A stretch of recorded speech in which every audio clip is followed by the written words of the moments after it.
বললাম সেটা 1 মাসের মধ্যে করব। আর এটা হচ্ছে আমাদের যে স্থায়ী প্রসিকিউশন সার্ভিস।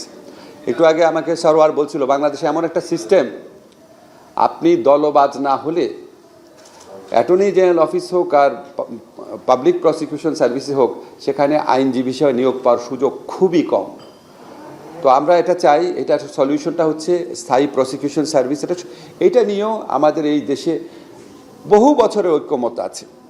এটা করার চেষ্টাও করা হয়েছিল 1/11 আমলে, পরে এসে আওয়ামী লীগ গভর্নমেন্ট এই প্রচেষ্টাটা বাদ দিয়ে দিয়েছে। এটা করব, এটা হয়তো 6 মাস লাগবে। আর তারপর আমাদের কিছু প্রসিডিউরাল লয় লুপহোলস আছে, এটা বড় বড় আইনজীবীরা জানেন, এটাও করার ইচ্ছা আছে। তারপর আমাদের যে রুলসগুলো আছে এটা কোডিফিকেশন নাই। তারপর আমাদের বোরহান ভাই বলেন যে আমাদের আইনগুলোর মধ্যে অনেক ভুল আছে, এগুলি কারেকশন করব। ইচ্ছা আছে যদি বছরখানেক সময় পাই অন্তত এই কাজগুলো করে যাব। তারপর অনেক কাজ বাকি থাকবে। তারপর পলিটিক্যাল পার্টির ওনারশিপের একটা ব্যাপার আছে, নেক্সট গভর্নমেন্ট এসে অনেক কিছুই বাতিল করে দিতে পারে। বাট আমার মনে হয় আমাদের ঐক্যমতটা যত সুশক্ত থাকবে। Double million offer Walton fridge কিনে পেতে পারেন 20 লক্ষ টাকা, রয়েছে কোটি কোটি টাকার নিশ্চিত উপহার। নেক্সট পলিটিক্যাল গভর্নমেন্টের পক্ষে ওটা বাতিল করাটা তত কঠিন হবে, তত অসম্ভব হবে। আর একটা কথা বলে শেষ করি, আমরা কিন্তু সংস্কার নিয়ে বহু কাজ করি। আমাদের একটা কথা বলে না যে রিইনভেন্টিং দ্য হুইল, একটা কাজ বারবার করি, বারবার বলি।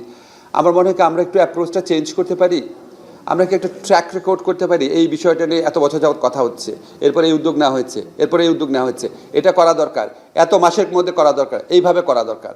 একটা চার্ট দেন সুপারিশ না দিয়ে, যে আপনারা যখন প্রস্তাব করবেন যে এরকম ইয়েতে স্থায়ী প্রসিকিউশন সার্ভিস দরকার, বলেন যে এরকম আইন হয়েছিল এত সনে, এরপর এটা বাদ দিয়ে হয়েছে, মানুষ যেন ট্র্যাক করতে পারে যেগুলো কোথায় হারায় যায়, আমরা পরে খুঁজে পাই না।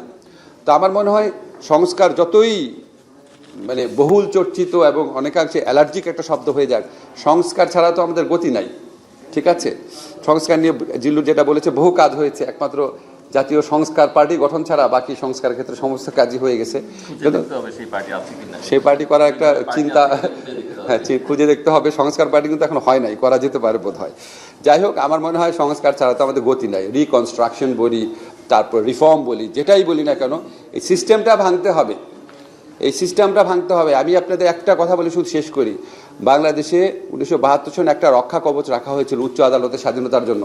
বলা হয়েছিল প্রধান বিচারপতিকে রাষ্ট্রপতি নিজে নিয়োগ করবেন, নিজে স্বাধীনভাবে, কারোর সাথে পরামর্শ না করে। কেন করা হয়েছিল? যাতে পলিটিক্যাল ইনফ্লুয়েন্স না থাকে।